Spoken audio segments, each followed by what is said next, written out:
আজকে তোমাদেরকে আমি একটা জিনিস দেখাই। তো এখন বাজে দুপুর 1টা। আমি এখন স্নান করে পুজো দেব বলে এখানে এসে দাঁড়ালাম।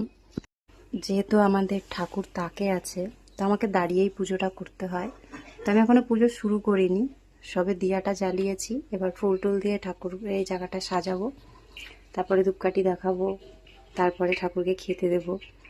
তো আমাদের শুরুর থেকে দেখো আমার পায়ের কাছে এখানে বসে অপেক্ষা করবে, কারণ পুজোটা হয়ে গেলে ওকে আমি প্রসাদ দেব, মানে ও নকুনদানা খাবে।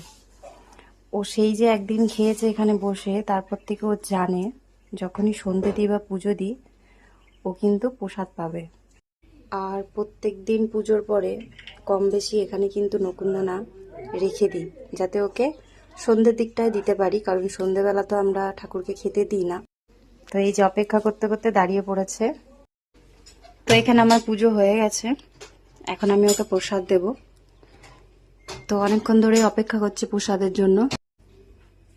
কে খাবে এটা? তুই খাবি? আগে বস, আগে বস। মুখ দিবি না, নে।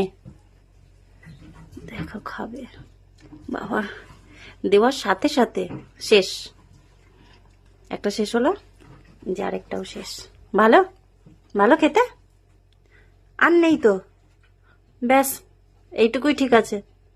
দুপুরে আর সন্ধেবেলা দুবার, দুটো দুটো করে 4টে হয়ে গেল প্রসাদ খাওয়া আজকে দিনের বেলার।